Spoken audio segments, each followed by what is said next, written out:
यदि कोई व्यक्ति जिज्ञासु नहीं है तो उसके अंदर ज्ञान टिक नहीं सकता। तो ये अच्छी बात है कि आप सब प्रश्न करते हैं। जैसे भक्ति भाव के पात्र में टिकती है।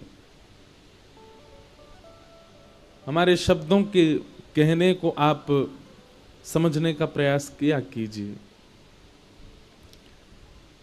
खीर को आप ऐसे पात्र में ही ले सकते हैं जिसमें खीर विराज सके, टिक सके। जैसे कि दोना हो गया, कटोरी हो गई, कटोरा हो गया। खीर को चिपटे पात्र में नहीं लिया जाता। सब व्यंजनों के भी पात्र होते हैं, यदि अवेलेबल हो तो वैसे पात्र में ही उसको रखा जाता है। रोटी कभी कटोरी में नहीं रखी जाती, रोटी थाली में ही ली जाती है। ठीक वैसे ही भक्ति के, ज्ञान के, वैराग्य के, त्याग के, इन सब के भी पात्र होने चाहिए हमारे अंदर। ये तभी टिक सकते हैं। तो ज्ञान जो है वो जिज्ञासा के पात्र में टिकता है। अगर सामने वाला व्यक्ति जिज्ञासु नहीं है तो उसके अंदर ज्ञान रुकेगा नहीं। भक्ति भाव के पात्र में टिकती है। यदि सामने वाले श्रोताओं के चित्त में भाव नहीं है तो हम कितना भी कुछ कहते रहें, 7 दिन कथा कह के चले जाएं, कुछ समझ नहीं आएगा, उसको पल्ले ही नहीं पड़ेगा क्या बोल गए व्यास जी। इतने लोग आते हैं पर सबको कथा समझ में आती है ऐसा जरूरी नहीं। इतने वैष्णव कथा में आते हैं पर कौन किस भाव से कथा सुन रहा है ये कोई नहीं जानता। और सबको कथा समझ में आती भी नहीं है। कई लोग तो इसलिए आ जाते हैं कि हमारे रिश्तेदार करा रहे हैं, चलो भैया रिश्तेदार के यहां कथा हो रही है, हम भी जाएंगे, बैठेंगे कथा में। कई लोग इसलिए आ गए, बोले पड़ोस में कथा हो रही है, आवाज आती रहती है कान में, तो वहीं बैठ के ही सुनिए आए। कई लोग इसलिए आ गए, बोले कि कथा के बाद में प्रसाद तो मिलेगा ही, कुछ नहीं तो। पर हमारी कथा में सब भावुक लोग आते हैं। आप सब लोग तो भावुक हैं, भाव वाले लोग ही हैं। तो कथा ज्ञान यदि है तो वो जिज्ञासु के पात्र में टिकेगा, भक्ति भाव के पात्र में टिकती है। बहुत ध्यानपूर्वक सुनिएगा सब लोग।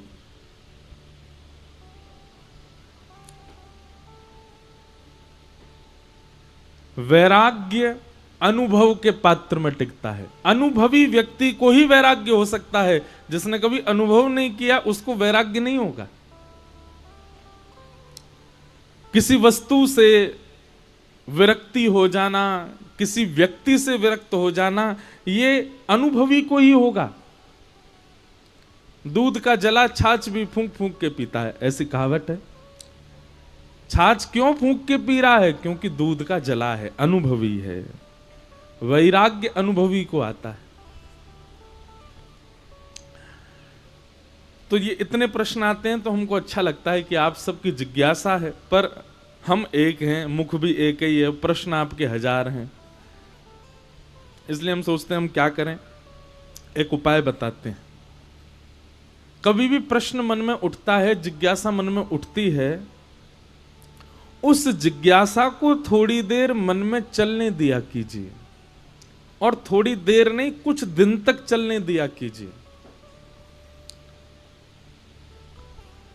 और जिज्ञासा जब जब मन में चले तब तब क्या करो, आप सबके पास फोन है, नेट चलता है, यूट्यूब है, उसमें कथाएं सुनते रहा करो। आपका उत्तर 2 या 3 दिन के अंदर आपको मिल ही जाएगा। बस ध्यानपूर्वक सुनिएगा। ज्ञान से संबंधी, आध्यात्म से संबंधी जो भी जिज्ञासा होती है वो अपने आप उत्तर आपको कुछ ना कुछ, अगर कथा चल रही है शहर में तो पास जाके सुन लो, आपको उत्तर मिलेगा। नहीं तो आप अपने फोन में सुनो, आपको कहीं ना कहीं उत्तर मिल ही जाएगा। हमारा वैदिक सनातन धर्म इतना वर्सेटाइल है, ऐसी आधुनिकता से बना है कि कोई व्यक्ति कैसा भी प्रश्न कर ले, एक ही उत्तर में ना जाने कितनों के संशय पूरे हो जाते हैं। तो जिज्ञासा अच्छी बात है। किसी ने पत्र में लिखा है कि आपने वृंदावन आने का प्रयोजन बताया था। हमने ये कहा था कि वृंदावन आप स्वयं जाओ वो एक बात है, वृंदावन आपको बुलाए ये विशेष बात है। कभी कभी आप लोग वैसे तो वृंदावन जाते रहा करो, पर कभी कभी प्रयास किया करो कि वृंदावन आमंत्रण भेजे हमको तो जाएं हम। और वृंदावन आमंत्रण 3 रूप में भेजता है। जिनका ये प्रश्न है, जिनकी ये जिज्ञासा है, उनका ये कहना है कि आपने 3 बात कही है कि वृंदावन जब आमंत्रण करता है तो 3 चीज होती हैं। पहला, स्वप्न में ब्रज का या ब्रज के ठाकुर का या वैष्णवों का दर्शन। बहुत ध्यानपूर्वक सुनिएगा सब लोग। सबसे पहले वृंदावन यदि आपको बुला रहा है तो आपको स्वप्न में वृंदावन या वृंदावन के निधि या वृंदावन के वैष्णवों का अनुभव होने लग जाए, समझ जाओ वृंदावन बुला रहा है। दूसरा हमने, आपने लिखा है कि दूसरा आपने कहा कि ब्रजवासी घर आए। घर आने को नहीं कहा हमने ये कहा था कि ब्रजवासी आपके शहर में आ जाए, तो समझ जाओ कि दूसरा संकेत है, ठाकुर जी बुला रहे हैं। जितने ने ताली बजाई वो हमको पता है क्यों बजाई। आपने यूं बजाई कि हम आ गए कानपुर, तो मतलब श्री जी बुला रही हैं। अरे सुनो, बात तो सुनो पहले। लेकिन केवल एक ब्रजवासी के नगर में आने मात्र से निमंत्रण नहीं माना जाएगा। स्वप्न में वृंदावन दिखा हो, स्वप्न में श्री जी का अनुग्रह हुआ हो, स्वप्न में बरसाना, गोवर्धन, वृंदावन, नंदगांव आदि 84 कोस का कोई गांव दिखा हो, सबसे पहले स्वप्न दर्शन होना चाहिए। उसके बाद नगर में कोई ब्रजवासी आ जाए तो समझ जाओ कि श्री जी बुला रही हैं। और तीसरा, ब्रज से कोई प्रसाद लावे, ब्रज से कोई आवे और वो इतना प्रसाद लावे आपके घर ही भिजवा दे, बोले लो महाराज बिहारी जी का प्रसाद भिजवा रहे हैं। ये 3 संकेत यदि आपके यहां हो जाए तो तीसरा संकेत होते ही आपको वृंदावन भागना है। क्यों? क्योंकि वृंदावन बुला रहा है, श्री जी बुला रही हैं, ठाकुर जी बुला रहे हैं, यमुना जी बुला रही हैं। ये 3 संकेत हमने बताए थे।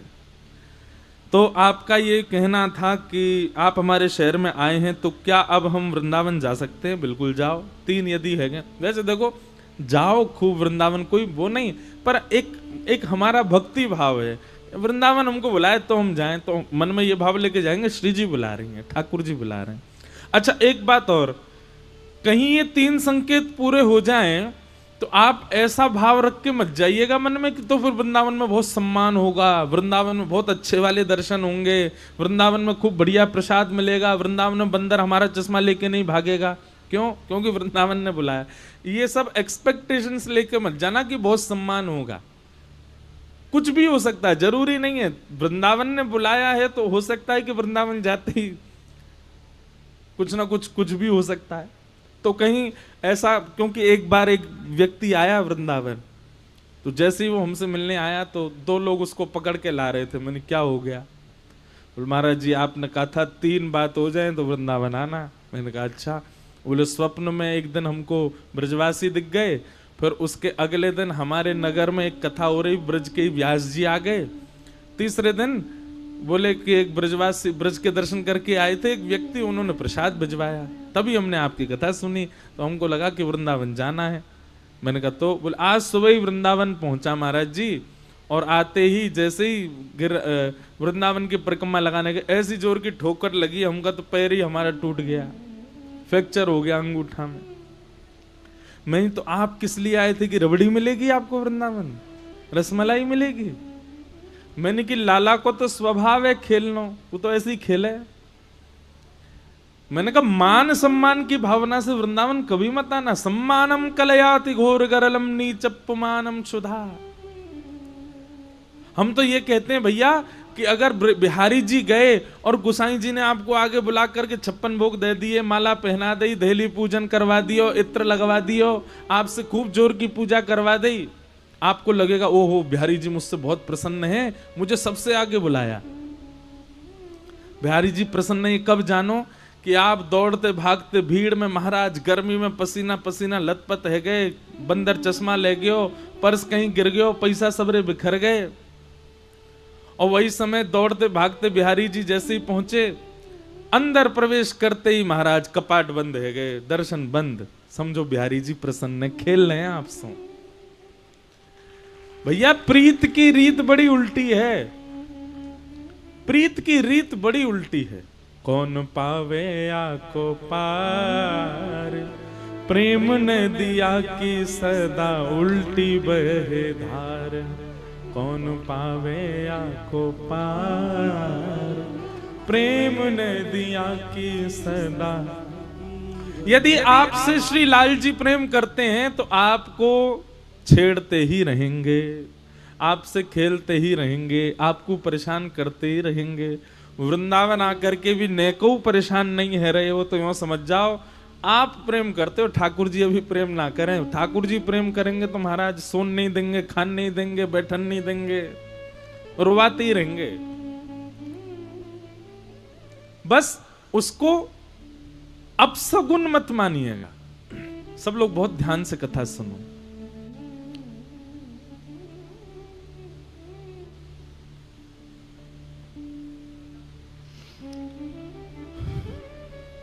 क्या बता रहे थे हम कि ठाकुर जी खेलते हैं,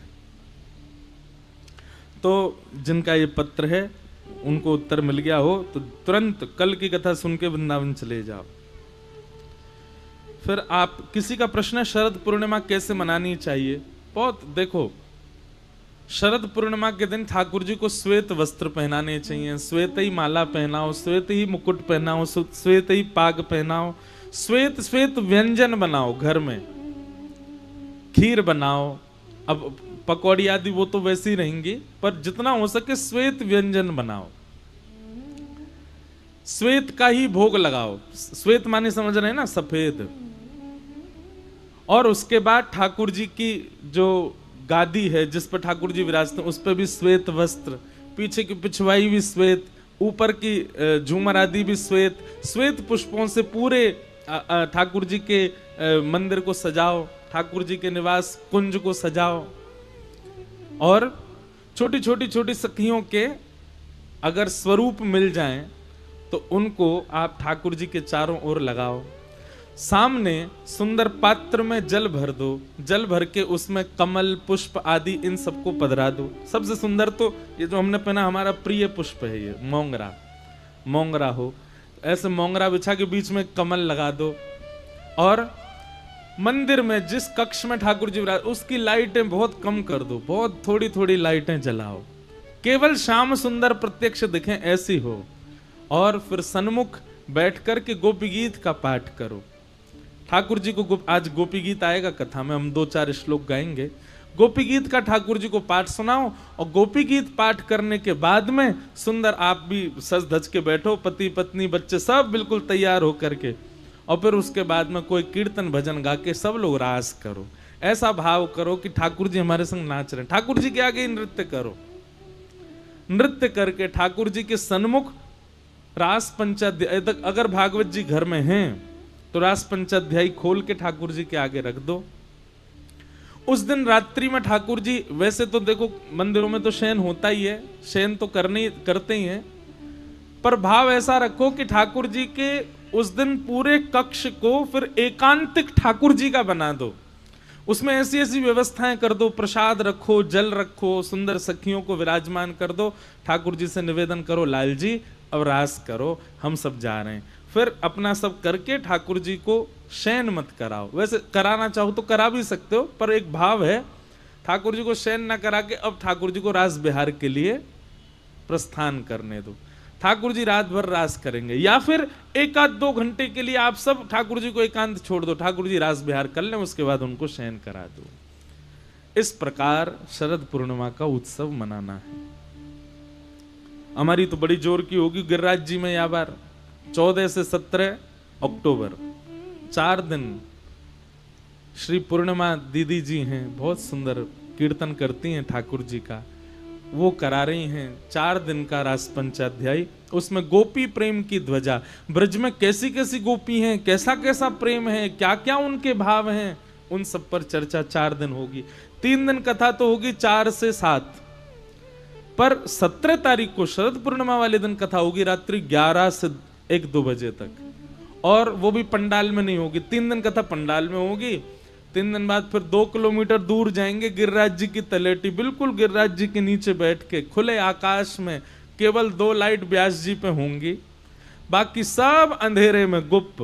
जितने श्रोता आएंगे, बहुत श्रोता आएंगे उसमें, सब बिल्कुल अंधेरे में बैठेंगे, आकाश से शरद पूर्णिमा के चंद्रमा प्रकाशित करेंगे, उसी के प्रकाश में सब लोग बैठ करके गोपी गीत का पाठ करेंगे, रास पंचाध्यायी, रास बिहार होगा, नृत्य करेंगे, कोई किसी को देख नहीं पाएगा, सब बस नृत्य करेंगे। हमारी ऐसी भावनाएं, कोई दिखेगा ही ना, तो है सके कि या बीच में श्याम सुंदर आ ही जाएंगे और रास बिहार करे ही जाएंगे, बाकी तो भावना वहां जाकर के प्रकट होगी कैसी हो। तो ऐसा शरद उत्सव होगा। अब हम भाव के प्रश्नों का उत्तर दे देते हैं ना, उसके तुरंत बाद फिर कोई खतरनाक प्रश्न आता है तो फिर हम कहते हैं अब इसका उत्तर कैसे दें, अब भाव में तो चले गए। आज भी देखो क्या हुआ कथा में, जैसे ही वर्षा हुई सब लोगों को लगी होगी ओहो वर्षा हो रही है, पानी भर जाएगा, जे होगा वो होगा, लेकिन देखो वैष्णव का स्वरूप कैसा होना चाहिए। जैसे ही वर्षा हुई, हम अपने कक्ष में तैयार हो रहे थे तो मन में भाव आया, मैंने कहा ओहो कल तो 56 भोग लगे थे ना, इंद्र को पता चल गई है कि ब्रजवासियों ने उसकी सेवा बंद कर दी है। इंद्र को पता लग गई है कि ब्रजवासी 56 भोग लगा रहे हैं गिरिराज जी को, सो इंद्र ने मूसलाधार बारिश करी। और महाराज देखो हमको पता चला कि सबसे पहले आक्रमण कहां हुआ, मंच पे ही हुआ, लेकिन हमारे ठाकुर जी ने फिर से गिरिराज जी धारण कर लिए, फिर से व्यवस्थित हो गए। और देखो जैसे ही ठाकुर जी ने गिरिराज जी धारण किए, ब्रजवासी ने अपने बांस लगा लिए, एक बांस भी लग रहा हो बीच में। बोल गिरिराज धरण की। ओ कैमरा वाले भैया ने दिखाओ बांस, हाँ जे बांस देखो, अभी बस बांस लग गो, अभी चट चट टूटना और चाहिए। तब होगी पूरी लीला। अच्छा ये बांस लगे हैं, आप कहोगे एक ही बांस थोड़े ही हो, तो देखो ये जो पिलर लग रहे हैं पंडाल में, ये पूरा गिरिराज पर्वत है, सबन ने अपने अपने लगा रखे हैं, लेकिन भैया इन पे नाइट करो, जे पंडाल तो हमारे गिरधर लाल जी ने अपनी भुजा पे धारण कर रखो है, इन नहीं धारण कियो है। तो ये इस बात का प्रमाण है कि ठाकुर जी, कथा केवल शब्द नहीं है, कथा केवल प्रवचन नहीं है, कथा पूरी लीला होती है, और ठाकुर जी उसमें प्रत्यक्षता का अनुभव करा देते हैं। बस कोई करने वाला होना चाहिए।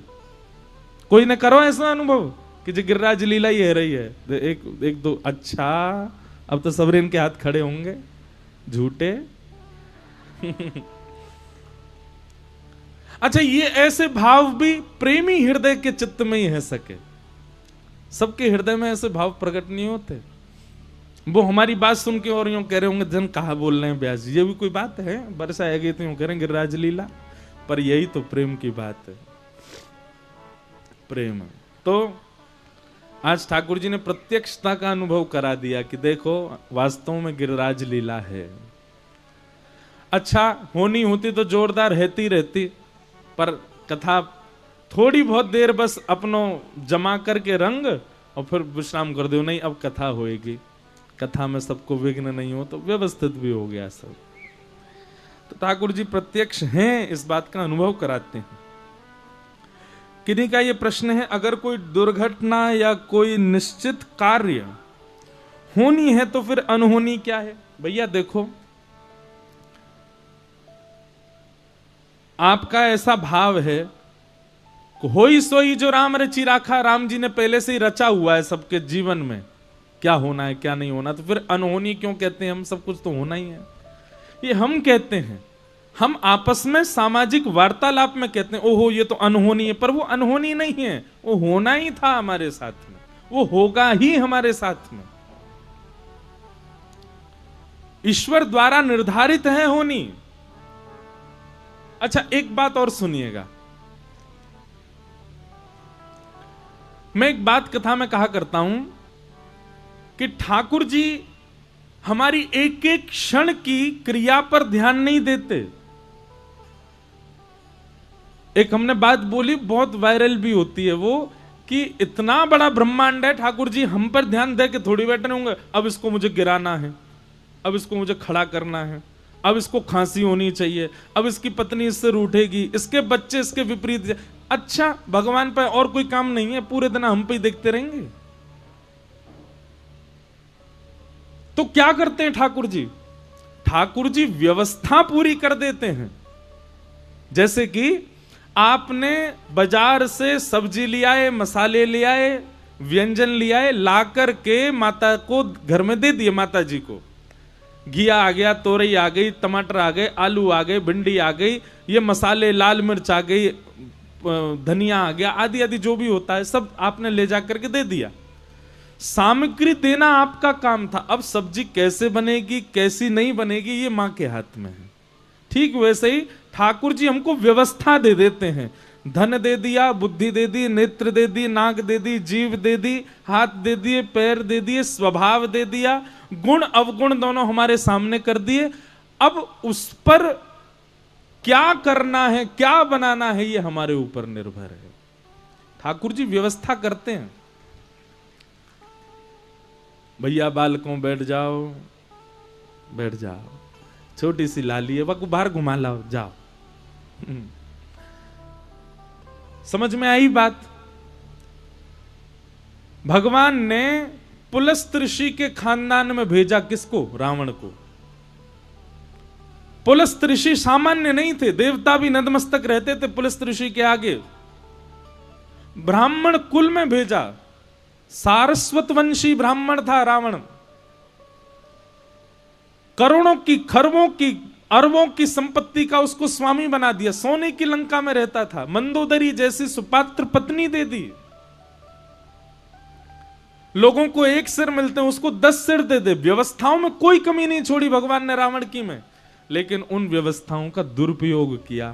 तो उस दुरुपयोग का परिणाम आज भी लाखों वर्षों से रावण का पुतला जलता है दशहरा मैदान में। ठाकुर जी व्यवस्था दे देते हैं। ठाकुर जी आपको सब कुछ आपके सामने धर देते हैं। अब ये है, इतना है, किसी को सीमित देते हैं, किसी को ज्यादा देते हैं। अब इस पर तुम क्या बना सकते हो ये तुम्हारे ऊपर है। समझ में आई बात? ऐसा है। तो इसलिए अनहोनी कुछ नहीं है, सब होना ही है। हमारी भाषा में अनहोनी शब्द होता है। फिर ये प्रश्न है, अब ये हमको समझ में कम आया, इसको बाद में बोलेंगे। फिर किसी का भाव है कि अंतर्मुखी कैसे बने? अंतर्मुखी कैसे बने? हम अपने छोटे से छोटा और बड़े से बड़ा अनुभव भी अपने शरीर के सबसे करीबी संबंधी को भी ना बताएं, ऐसा कैसे हो? आप बाहिर्मुखी कब होते हो? जब आपके अंदर यह भाव होता है कि आप कुछ हो, आप में कोई गुण है, इसलिए आप बाह्यमुखी होते हो। सदैव यह मानना कि जो भी मेरे पास है, जैसा भी मैं हूं, जो भी कुछ है, ये सब ठाकुर जी की कृपा से है। आप अपने आप अंतर्मुखी हो जाओगे। और दूसरी बात, जब आपकी संगत जो होती है, जिनके पास आप उठते बैठते खाते पीते हो, जब वे शुद्ध होते हैं, वे पवित्र होते हैं, वे सत्संगी होते हैं, तो उनके मध्य बैठने से अंतर्मुखिता आती चली जाती है। समझ में आई बात? आप बाहिर्मुखी क्यों हो? कुछ भी करने के बाद तुरंत गा देते हो, ये मैंने किया, ये तो ऐसे हुआ, मैंने किया, मैं तो ऐसा हूं, मैं तो। एक तो ये मैं शब्द सबसे गंदा शब्द है। हम कथा में कहा करते हैं, सतयुग का राक्षस, उसका नाम है हिरण्यकश्यप। नाम कितना बड़ा। त्रेता में नाम राक्षस का थोड़ा छोटा हो गया, क्या? रावण, 3 अक्षर का। द्वापर में राक्षस का नाम और छोटा हो गया, कंस 2 शब्द का। कलयुग में और छोटा हो गया, 1 अक्षर का, क्या? मैं। ये मैं पना निकालिए अपने अंदर से।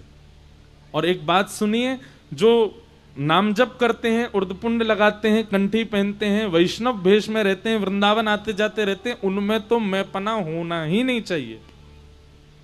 मैं नहीं, हम कुछ नहीं कर रहे हैं, सब ठाकुर जी की कृपा से। मैं नहीं, मेरा नहीं, यह तन किसी का है दिया, जो भी अपने पास है वह धन किसी का है दिया। देने वाले ने दिया वह भी दिया, किस शान से मेरा है यह लेने वाला कह उठा अभिमान से। पर मैं मेरा यह कहने वाला मन किसी का है दिया। मैं नहीं, मेरा नहीं, यह तन किसी का है दिया। हम एक बात कहते हैं, समझ में किसी को नहीं आई, ताली सबने बजाई। आई समझ में? सुना दो चलो हमको। सुनो अब एक बात, आप बाहिरमुखी क्यों हो? क्योंकि आप खुद को कुछ समझते हो। मैं कुछ हूं, 30 मार खा हूं मैं। तो फिर एक काम कीजिए, आज ही अपने शरीर को आज्ञा कीजिए, ए शरीर, तुझको मैंने इतना घी खिलाया, तुझको मैंने कौन सा हलवाई, ठग्गू हलवाई है कानपुर का, ऐसा कोई सगा नहीं जिसको हमने, बस सारे कानपुर वाले ही तो ऐसे नहीं है। हमने तुझको उसके लड्डू खिलाए, तेने जब जो मांगा वो सब हमने तुझको दिया। ए शरीर, इतने वर्षों से हम तेरी सेवा कर रहे हैं, अब इसके बदले तू हमको ये दे, हम जो कहें तू वो कर। कल से तेरी दाढ़ी नहीं निकलनी चाहिए, तू बिल्कुल सुंदर बना रहे। और सुन, हम कोई वर्कआउट नहीं करेंगे, तू अपने आप पतला हो जा। और सुन, ये वृद्धावस्था, कभी बाल सफेद हो रहे हैं, दाढ़ी सफेद हो रही है, कान से सुनना बंद हो रहा है, आंखों से दिखना बंद हो रहा है, नंबर चढ़ रहा है, ये सब नहीं चलेगा। हमने तेरी बहुत सेवा करी, हमारी बात मान। अब से तू बूढ़ा नहीं होगा, तू सदा युवा बना रहे। आपका शरीर आपकी मानेगा? नहीं मान सकता। वो वही करेगा जो उसको करना है, जो उसकी गति है। तो फिर अभिमान किस बात का करते हो आप? आपका खुद का शरीर आपके वश में नहीं है, तो फिर अभिमान क्यों? किस चीज का अभिमान है? जिस दिन आपके मन में यह भाव आ गया कि भाई ये सब संसार मेरा जीवन और मैं खुद सब ठाकुर जी की कठपुतली है, हम कठपुतली तेरे हाथ की, उसी दिन आपके अंदर अंतर्मुखता आ जाएगी। हम कभी कथा करके ये विचार नहीं करते, हम अपनी बात कह रहे हैं कि मेरी कथा से ये हो रहा है। सुबह इतने बालक आते हैं, कोई किसी के नेत्रों में आंसू होते हैं, कोई कुछ बना के लाता है, कोई कुछ करके लाता है। हम हर क्षण अपने मन में ये विचार करते हैं कि अरे अपना नाम लेके, अरे इंद्रेश तू इस योग्य है, तेरे में योग्यता है कि तू ऐसा कुछ कर सके? नहीं, ये सब हमारे लाल जी करा रहे हैं, सब ठाकुर जी कर रहे हैं। अपने आप अंतर्मुखता आती चली जाती है। जब आप स्वयं को कुछ मानते हैं, समझते हैं, तो ही आप बाहिर्मुखी बहुत हो जाते हैं। इसलिए सबसे पहले तो ये, और दूसरा बहुत सत्संग करो, जितना हो सके मौन रहो, श्रवण ज्यादा करो। जैसे आप बाहिर्मुखी कब होते हो? जब बोलते बहुत हो। एक बात याद रखिएगा, बहुत बोलने वाले व्यक्ति के जीव में 2 अवगुण आ जाते हैं। पहला असत्य, और दूसरा बात की गरिमा नष्ट हो जाती है, फिर उसकी बात कोई सीरियस नहीं लेता। बहुत बोलने वाला व्यक्ति, लेकिन कम बोलने वाला व्यक्ति, कभी कभी बोलने वाला व्यक्ति, वो जब बोलता है उसकी बात में गंभीरता होती है। तो कम बोलना प्रारंभ करो, आप अपने आप अंतर्मुखी हो जाओगे। अंतर्मुखी होने का मतलब इंट्रोवर्ट होना नहीं होता। अंतर्मुखी होने का मतलब क्या बोलते हैं उसको, घुइयां, क्या बोलते, मेरे वो शब्द नहीं आ रहा, बहुत क्या बोलते हैं उसको, जो अंदर ही अंदर सोचता रहता है, सब कुछ विचार करता रहता है, मनमुखी पहाड़ बनाते रहे। अच्छा इसने मुझसे ऐसे कहा, रुक जा, दारी के आगे गिरे तेरा पाम टूट जाए। अंदर ही अंदर सोचता रहेगा, अंदर ही अंदर ख्वाब ही पहाड़ बनाता रहेगा, सबके बारे में सोच लेगा, बोलता कुछ नहीं। ऐसा नहीं, ये तो नेगेटिव रूप में हो गया है? क्या बोले? अरे भैया अब तुम्हारी भाषा में कछु और होगा, समझ गए ना सब। अंतर्मुखी हो जाओ। अंतर्मुखी मतलब सब ठाकुर जी की कृपा है, मेरा कुछ नहीं। फिर आपका ये भाव है कि भक्त में सरलता प्रधान लक्षण देखा है, किंतु में सरलता सबसे कठिनता से ही आ सकती है। मुझे ऐसा लगता है भक्त भोंदू के प्रसंग में आपने बताया हरि कथा से सरलता प्राप्त होती है। निश्चित ही ये जो हमने बात बताई, अंतर्मुखी आप हो जाओगे, अपने आप ही आपके अंदर सरलता आ जाएगी, आप सहज हो जाओगे। फिर किसी का भाव है क्या हमें चलते फिरते तुलसी माला पर नाम जप करना चाहिए? मंत्र जाप आप नहीं कर सकते, नाम जप आप कर सकते हो। वैदिक मंत्र का, गुरु मंत्र का जाप आपको चलते फिरते नहीं करना चाहिए, लेकिन ठाकुर जी के नाम को आप जप सकते हो। कृष्ण कृष्ण कृष्ण कृष्ण चलते फिरते कर सकते हो, श्री राधा श्री राधा श्री राधा चलते फिरते कर सकते हो, राम राम राम राम राम राम राम चलते फिरते कर सकते हो, शिव शिव शिव शिव शिव शिव चलते फिरते कर सकते हो। पर जब मंत्र की बात आती है, कोई मंत्र है, उसके लिए तो आसन और एकाग्र चित्त और बैठ करके शुद्ध अवस्था में ही करना है। फिर आपका भाव है कि नाम में सीताराम जप करते हैं, सियाराम जी को माता पिता मानते हैं, और ठाकुर जी को और ठाकुरानी जी को प्रिया प्रियतम को सखा भाव से मानते हैं। आपको ये भय है कि सखा सखी के रूप में मानने वाले प्रिया प्रियतम के प्रति ज्यादा लगाव हो रहा है तो कहीं माता पिता को छोड़ तो नहीं देंगे? ऐसा नहीं। हमारे मित्र बन जाते हैं तो क्या हम माता पिता को छोड़ देते हैं? हमारा विवाह हो जाता है, पत्नी या पति आ जाए तो क्या हम माता पिता को त्याग देते हैं? नहीं। सीताराम जी मेरे माता पिता हैं और बहुत अच्छा भाव है, और प्रिया प्रियतम मेरे सखा हैं, बहुत अच्छा भाव है। सदैव दोनों का स्मरण करो, बिल्कुल भयभीत मत हो। ये सब आज के प्रश्न हैं, इन सबको हम प्रणाम मात्र करते हैं। बोलो वृंदावन बिहारी लाल की जय। फिर एक और प्रश्न है तो सही, पर अभी सभा वैसी नहीं है कि इसका उत्तर दिया जाए। आपने बिहारी जी और राधा वल्लभ जी की सेवा में गादी सेवा क्या है उसका विस्तार, और श्री हितरवंश महाप्रभु स्वामी श्री हरदास जी के सहचरी भाव के बारे में पूछा, तो इसके लिए हम भैया भक्तमाल जी अभी करके आए हैं जयपुर में, आप वो कथा सुनिए। वहां सहचरी भाव का अलग रूप बताया। सहचरी और अंतरंग प्रेम की चर्चा का एक अलग विषय है, वो एक अलग प्रकार की सभा में कहा जाता है। उसके लिए बड़े श्रुद्धि श्रोता चाहिए, बड़े कट्टर प्रेमी श्रोता चाहिए। यहां पर भी हैं, पर फिर भी यहां पर इसका विस्तार करेंगे तो फिर कथा का क्रम उतना नहीं हो पाएगा, इसलिए हम आगे के प्रसंग में चलते हैं। बोलो गिरिराज धरण की।